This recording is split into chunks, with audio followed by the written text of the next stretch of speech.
We're going to start talking about greatest common factors here. We've been using these rectangular area models to use the distributive property, but what we're going to start doing is we're going to use them backwards from the distributive property, and we're going to use them to factor.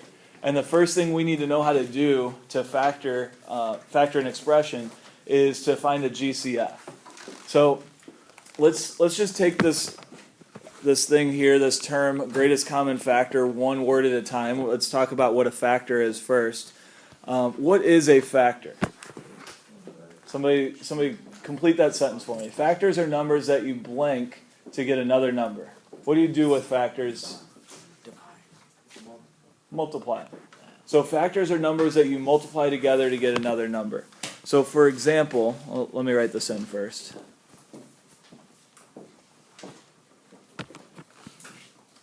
I'll pick an easy one here. The factors of 6 might be what? Okay, 2 and 3. So 2 is a factor of 6 because you can multiply 2 times 3, which also means that 3 is a factor. What other factors of 6 are there? 6 and 1. 1 is always a factor of every number, and then the number itself is also a factor of itself. For this, we don't have to do a factor tree. So what we're talking about here is just numbers that we multiply together to get another number. We'll be using factor trees for some other stuff later, but when we're just talking about factors, it's just a list of numbers that can be multiplied by any other number, and when I say number, I mean a whole number, to get that number. So these are the numbers that can be multiplied by something to get 6. So they're factors of 6. All right, so let's do a couple of examples here. List the factors of 24. So what numbers can you multiply together to get 24? I want you to try to do that on your own. List all the numbers you think of that can go into 24. When I used the example of 6, I said that what number is always going to be a factor? 1, right? 1 is always a factor because you can always multiply 1 times something to get any number that you want. For this example, what do we multiply by 1 to get 24? 24. So that means that 24 is also a factor, right? What I like to do when I'm listing factors is just go in order. Start at 1 and then count up until I get all the factors. So what's the next factor after 1? The next number after 1 that goes into 24? 2, right? So 2 goes into 24. And what do we multiply by 2 to get 24? 12. So that means that 12 is also a factor, right? Okay, so we've got 1 and 2. How about 3? Does 3 go into 24? Yeah. Okay, what do we multiply by 3 to get 24? So that means that 3 and 8 are both factors. So we've got 1, 2, 3. How about 4? Yeah. 4? Okay. So we do 4 times 6. So 4 and 6 are both factors. How about 5? Nope. Can't multiply 5 times anything to get 24 unless it's a fraction. How about 6? You already got 6. We already have it, right? So what do you think happens once we get to a number that's already on the list? So we counted up 1, 2, 3, 4, 5 didn't work. We're at 6, and 6 is already on our list. So do we need to keep going? No. Do I need to try 7? Or 8? Well, it's already there, right? Any other number, once I get to 6, any number beyond that, if it's a factor, it's already going to be on the list. So 7 doesn't work, 8 works, but it's already there. 9 doesn't work, 10 doesn't work, 11 doesn't work, 12 is already on the list. So once we get to a factor that's already on the list, we're done. You don't have to list anymore. It doesn't say that we have to list these in order, so we don't really need to change the order. We can just leave it like that. That would be a good enough list. I like it like this because we can see the pairs. These are called factor pairs here. The 1 and the 24, the 2 and the 12, the 3 and the 8, the 4 and the 6. Why do you think those are called factor pairs? Because they're pairs of numbers that do what? Multiply to something. They multiply not just to anything, but to 24 in this case, right? I think most of you have already done it, just looking at your notes, but I want you to go ahead and do example 2. List all of the factors of 36. Again, we'll start at 1 and we'll count up from there until we get to a repeated factor, one that's in the list already. So starting at 1, we know that 1 is always a factor, right? And what can I put in the list with the 1? 36, because I know that 1 times 36 is 36. Then we go to 2. Is 2 a factor of 36? Does 2 go into 36? Yep, 2 goes into 36. If you want, you can just type 36 divided by 2 into your calculator. And what do you get? 18. Okay, how about 3? Yep, 3 goes into 36. What do we multiply by 3 to get 36? How do you figure that out if you don't know it? 36 divided by 3, and we get 12. Okay, how about 4? Yeah, 4 goes into 36. How many times? 9. Okay, again, if you don't know it, 36 divided by 4, that'll give you 9. How about 5? How about 6? Okay, so we put 6 on there, and what's 36 divided by 6? So should I put 6 on there twice? No, we don't need 6 on there twice. It's just a list of numbers that go into 36, so we just put it on there once. Now, we've got a repeated factor already. We got 6, and then we got 6 again. It was already on our list, so do we need to keep going? No, because if we try 7, then we would have to multiply that by something that's less than 6 to get 36, and it's not going to work. So the next number we would get to that works is 9, and that's already on the list. So we have everything that we need. These are all of the factors of 36. Any questions about finding factors, listing factors? Pretty easy, right? I hope. All right. So a couple things about common factors. First of all, this isn't about common factors, but it's just factors in general. Factors of a number are always what? Are they less than or greater than the number? So when we were finding the factors of 24, were they smaller than 24 or bigger than 24? They were less than, right? So the factors are always less than or equal to. Remember, the number itself is also a factor, but it's always less than or equal to the number. A lot of people get factors and multiples confused. So factors are numbers that multiply together to get the number, so they're less than the number. Multiples, somebody give me an example of multiples of like 5. No. 1 and 5 are factors of 5. How about multiples of 5? 5, 10, 15, 20, 25. So multiples of a number are numbers that you multiply that number, or they're the answers you get. They're the numbers you get when you multiply that number times any other number. Okay, so keep in mind that factors are always going to be less than or equal to the number itself. What do we call a factor that's a factor of every number in a group? So if we have a group of numbers, and it's a factor for every number in that group. Anyone want to guess? Common factor. That's a great guess, Diavian. It's already written on the top of the page, right? So a common factor is a number that is a factor for more than one number. So our next example here, we want to list all of the common factors of 24 and 36. This should be really easy because we have all of the factors of 24 and 36 already listed, right? So what we're going to do is we're going to look at both lists. So here are all of the factors of 24. Here are all of the factors of 36. To find the common factors, we're going to figure out what factors are in both lists. So what do we have in both lists? Let's just start at the beginning here. 1. So I'm going to circle that. I'll list them out later. What else? 2. Okay. What else? 3. Okay. What else? 4. Somebody. I think I heard somebody say 12. Okay. So 12 is in both lists. What else?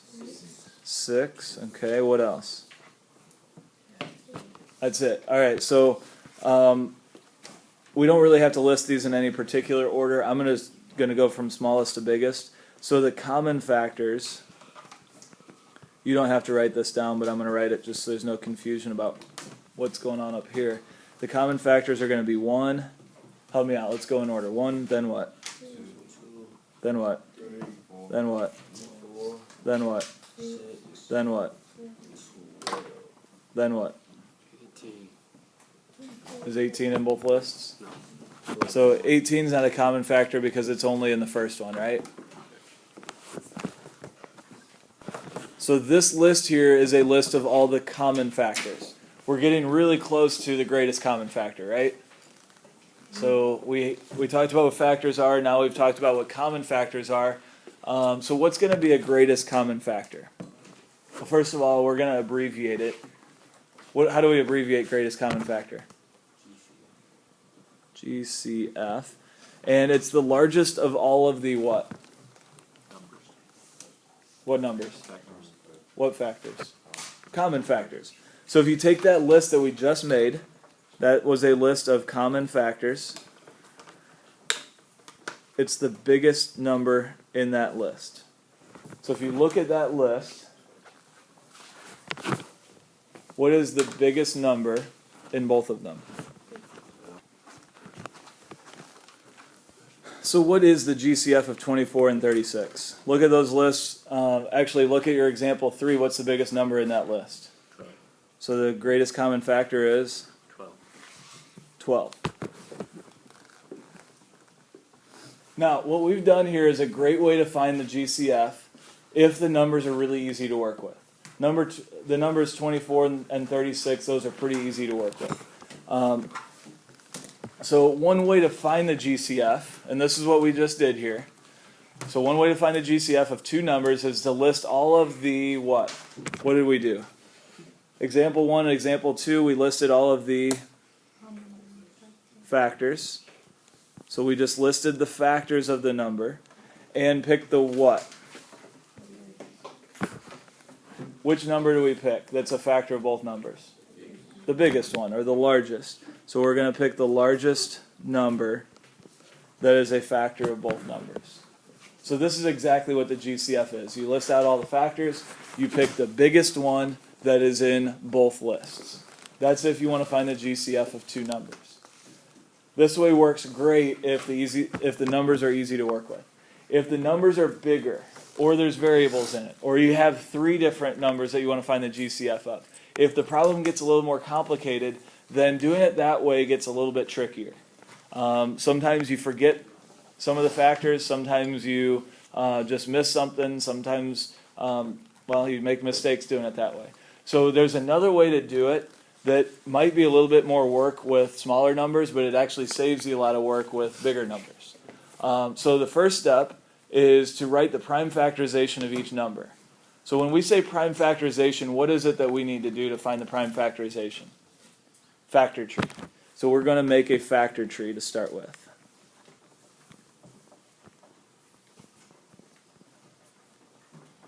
And remember, when we write the prime factorization, we want to list the numbers in order from least to greatest. Okay, that goes way back to second triad, right? Second step, we're going to circle every what that appears in both lists. When we write the prime factorization, we're writing a list of what? What do we call those numbers? Factors. So we're going to circle every factor that's in both lists. And step 3, we're going to write out the list of factors that's in both lists. So we're going to take all the numbers that we circle, and what do we do with these numbers? When we're talking about factors are numbers that we do what? Multiply. Look all the way up at the top of your page. Multiply. So we're going to multiply them together. So these are the 3 steps, and they're pretty simple steps. These are the 3 steps that we can use to find the GCF of any 2 numbers, or we could do it with 3 numbers or 4 numbers or any amount of numbers that we want. So we could find the GCF of 7 numbers doing it this way. We could find the GCF of 7 different numbers doing it the other way also. It would just get a little bit chaotic. So let's do the same problem we just did. Example 4, we found the GCF of 24 and 36. But we actually had to use examples 1, 2, and 3 to do that. Let's do that again, but using those 3 steps that we just talked about. So step 1 says what? What's that? Okay, so we want to write the prime factorization of 24. So we're going to do a factor tree. What numbers go into 24? 6 and what? 6 and 4, okay, and then 6 is 3 times 2, those are prime, so I'm going to circle them, and 4 is 2 times 2, those are prime, so I'm going to circle them. While I'm at it, I'm going to do the factor tree for 36. What goes into 36? 6 and 6, right? And then each of those 6's will be 3 times 2, and those are all prime. We've made the factor trees for 24 and 36, but we haven't written the prime factorization. So what we want to do is actually write it out like this. 24 is equal to what? We're going to write them from, you guys said least to greatest or greatest to least?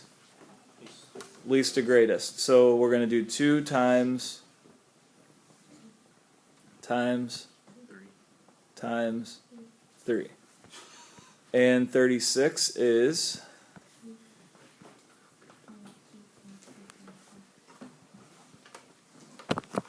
Now, this is different from what we did before because this is the prime factorization of 24. We're not making a list of all the factors of 24, it's just the prime factorization. We're going to take this prime factorization from 24 and the prime factorization of 36, and step 2 says that we need to do what with them? What does step 2 say, Seth?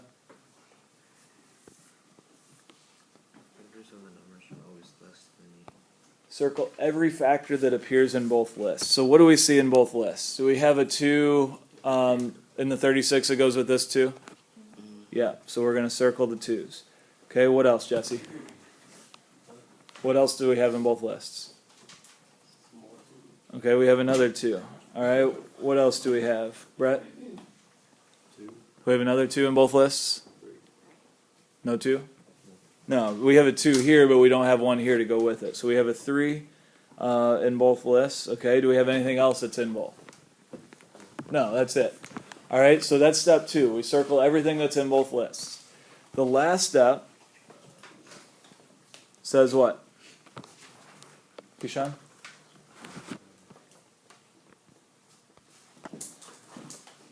We're going to write out the factors that appear in both lists and then multiply them together. So what factors are in both lists? 2, 2, and 3. So notice that we're only using each of these one time.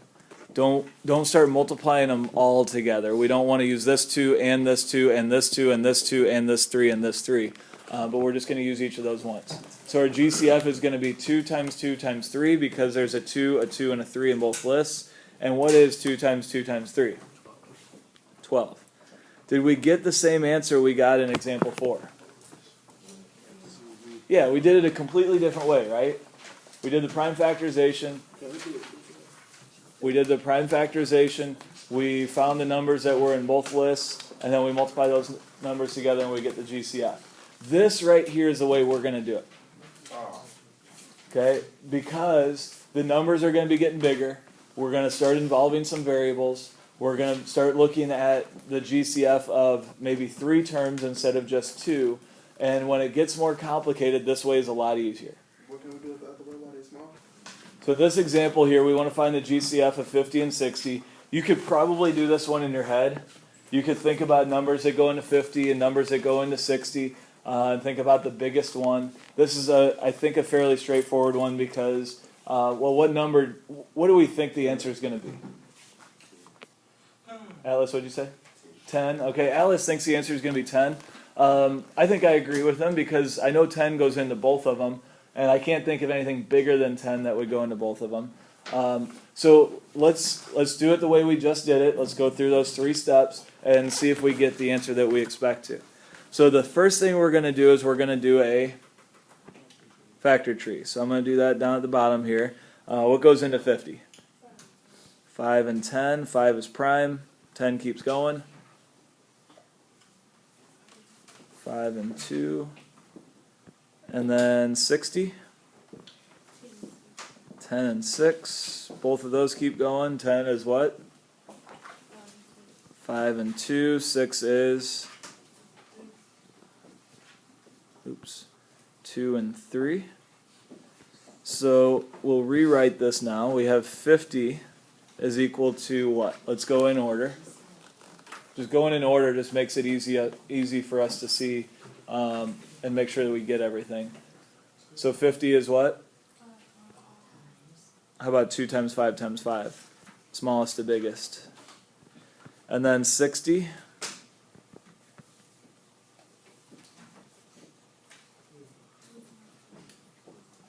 Two times 2 times 3 times 5. All right, so that's step 1. Step 1's the longest step by far. Step 2, we want to circle the factors that are in both lists. So what's in both lists, Diavian? 2. Okay, do you see anything else? 5. Okay, you see anything else? Nope. So we have a 2 in both lists. We have a 5 in both lists. So now we can find the GCF. And remember, since we're finding the GCF, you want to write GCF equals. Anytime you're finding something, you want to tell what it is that you're finding. So the GCF is equal to what? What 2 numbers are we going to multiply together, Cyan? 2 times 5, which is? Is that what we expected to get? So in example 7, we want to find the GCF of 20xy and 45yz. So we want to find the biggest number that goes into both of these. The first thing we're going to do is what? Factor tree.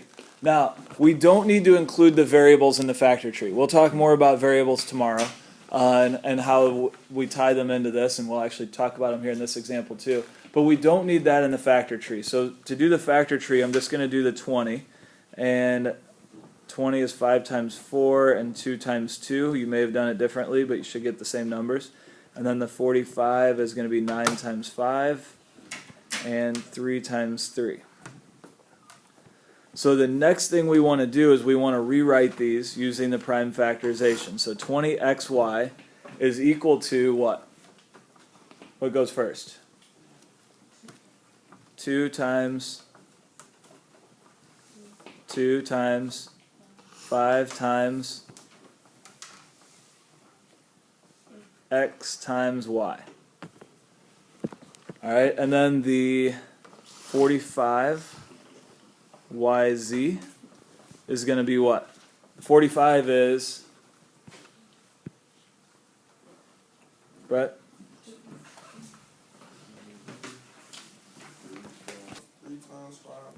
3 times 3 times 5. And then we also have that y times z.